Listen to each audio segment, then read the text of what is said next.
Hi everyone, I'm Klee. First off, my English isn't great, but I wanted to record this video anyways, because I was asked to. I made a Reddit post today showing others where I currently stand in Splatoon Raiders, specifically that I have reached level 200. I've received several comments there. I won't go through all of them now, but one in particular prompted me to make this video. Someone asked which farming method I used and how I farm experience points so quickly. First, I show you a farming method I used early on during the story and around the start of the endgame, when I wanted to boost my level to match the extra crispy missions. For that method, I use this setup you can see right now. Also the mods which I have playing.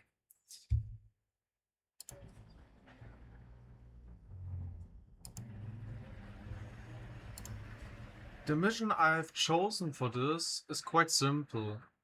To understand, you just need to go to this mission and complete it on the easiest difficulty. Once you're a bit further along in the game, I imagine you'll be able to master the harder version relatively quickly as well. But first, I show you what I mean with quite easily. It's really easy. Just to imagine how it works. It goes quite farther to make it even quicker, but it's really simple, just like that.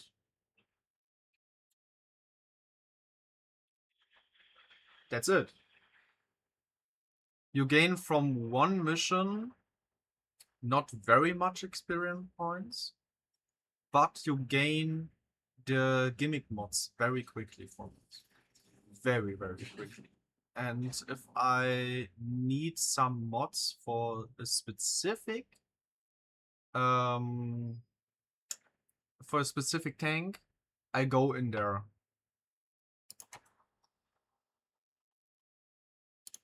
Now I show you again how I speedrun a mission, just to make it even quicker at a higher difficulty.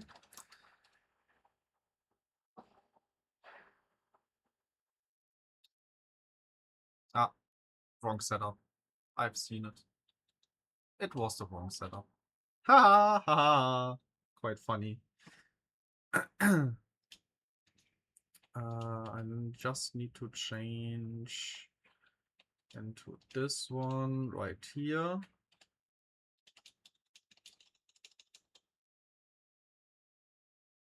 Yeah, I think that will be enough.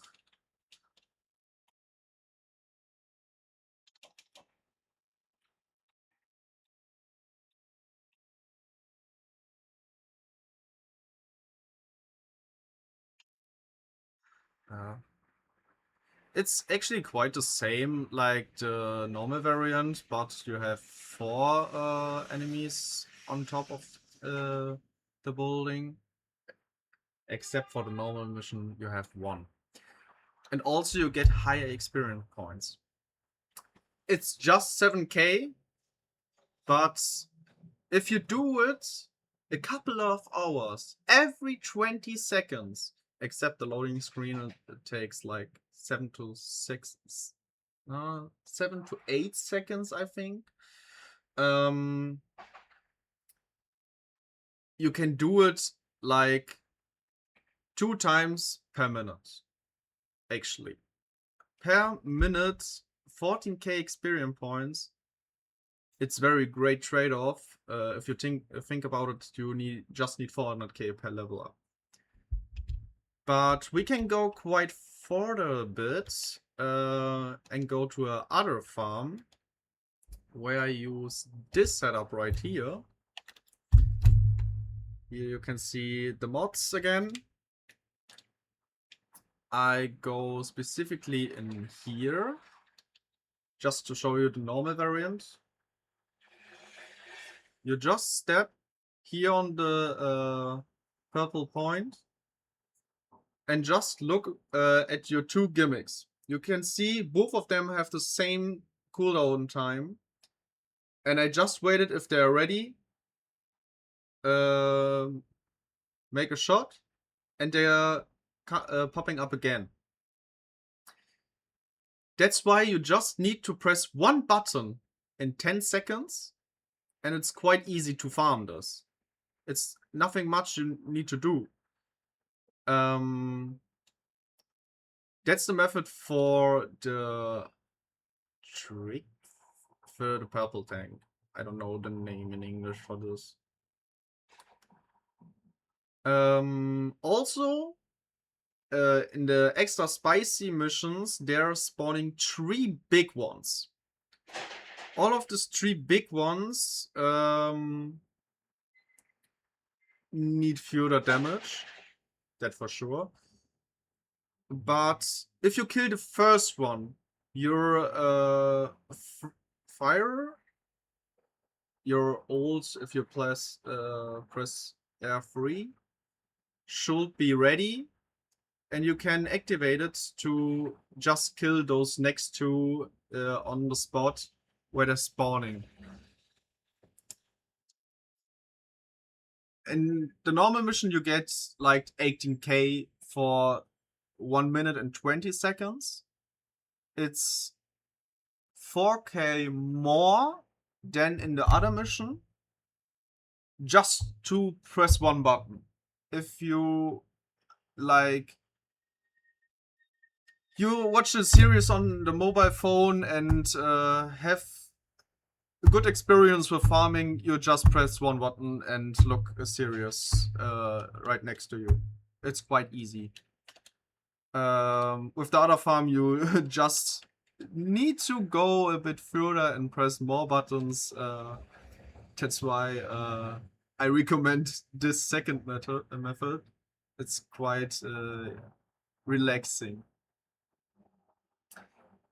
Also, as you can see, I don't finish the mission quickly because that the longer I stay in the mission, the more experience points I got from just this one mission. If I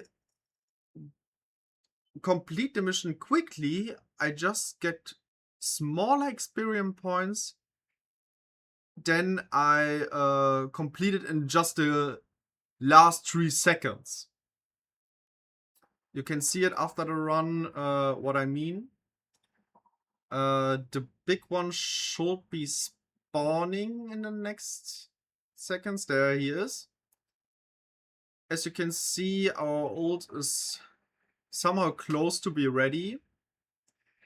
Normally, you should get your ults in the last 30 seconds and wait it until it's 20 and then cast it. Like now. There you can see they're spawning and they're done for. Quite easy, or? And the last 10 seconds I just need to collect fish eggs. Per run you can get around like 80 to 100k experience points.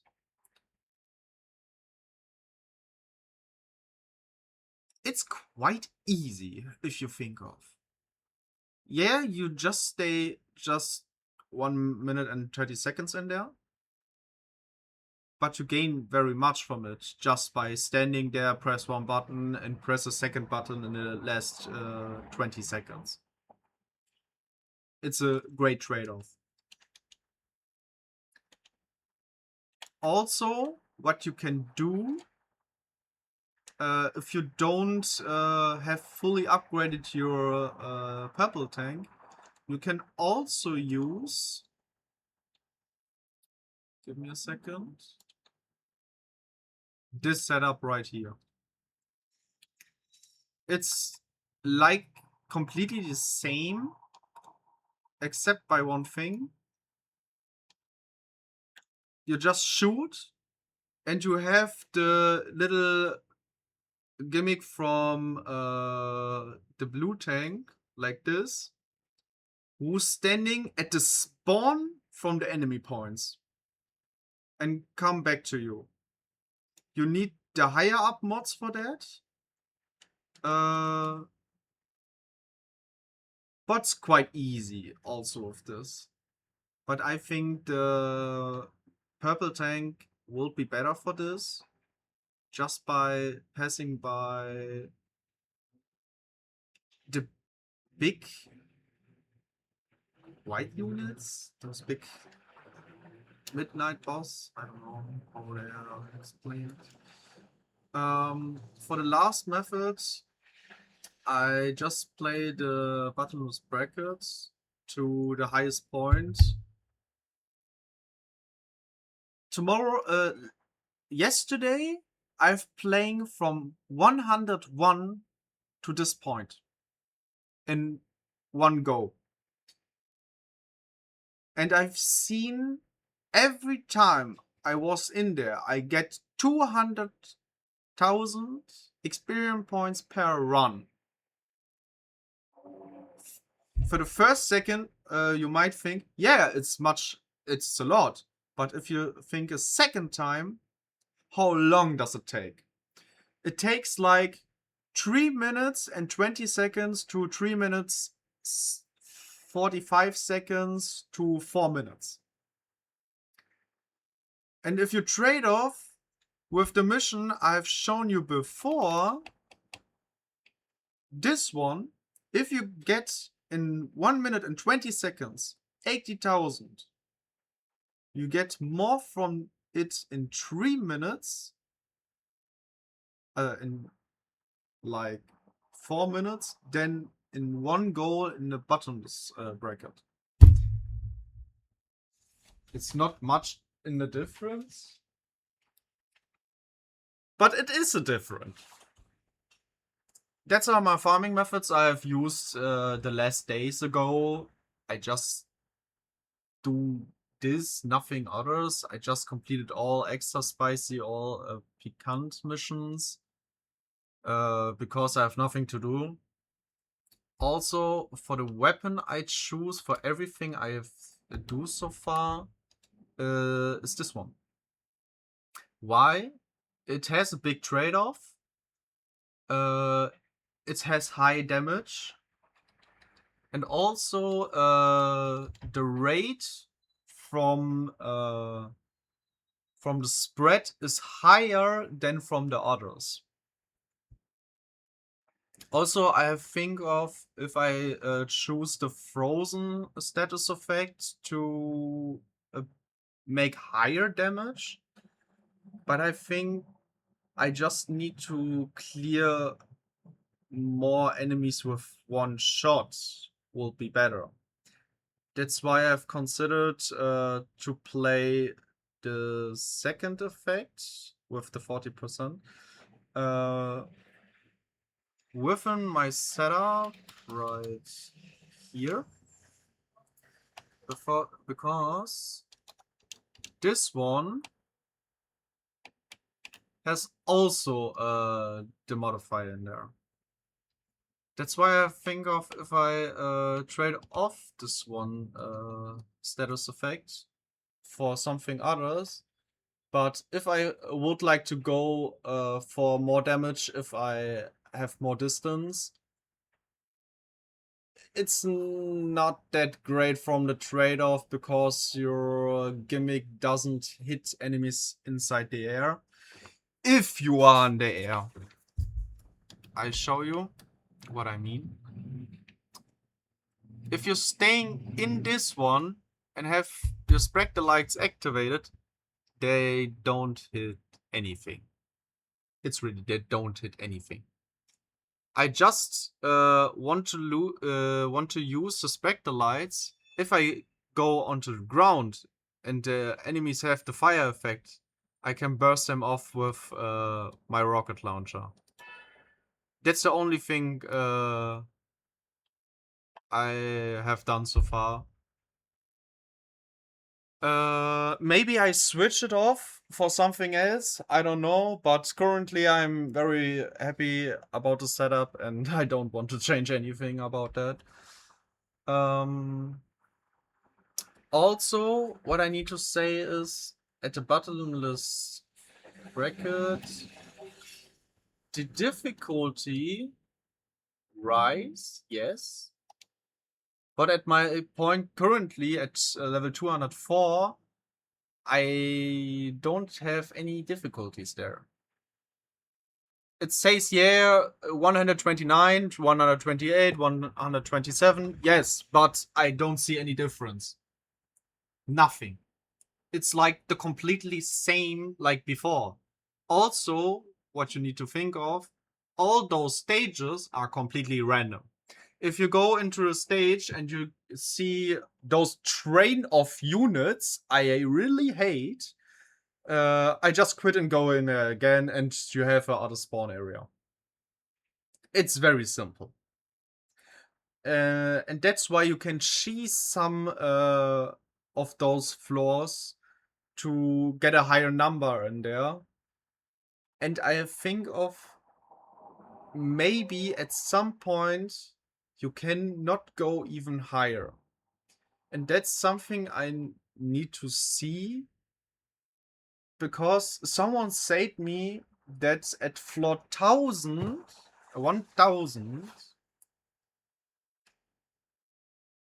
that's your end goal. You not can go even higher. And that's something I need to approve for myself. That's also something with the level. I've heard from someone, yeah, you can go even higher than 199. I want to prove it for myself. I've just reached 200. That's why I have done the grind to be level 200 and want to go higher. And you guys also know what to use, where to go, um, and what setup you need for that. For the bottomless floors, I also play this setup. Sometimes I switch to this setup. And this one I currently testing because this Platana is great, but it's the wrong one. But I don't know how much value I can get if I play it's in the higher stages. As you can see, if I attack the dummy, I make much damage until I have no ink anymore, but I have not reached the damage cap from the dummy. And that's quite bad in my opinion. If I switch to my normal setup, just put it there, I just have more ink. I can shoot, and I have more damage in there. That's why I need to think of which setup I would like to play in the higher stages if I have gone too far, like 500 or so. I would like to change it, but I need to find a new build for that. That's everything I have said so far. I hope I can have explained enough for you guys. If you have any questions, leave it in the comments below, and see you again.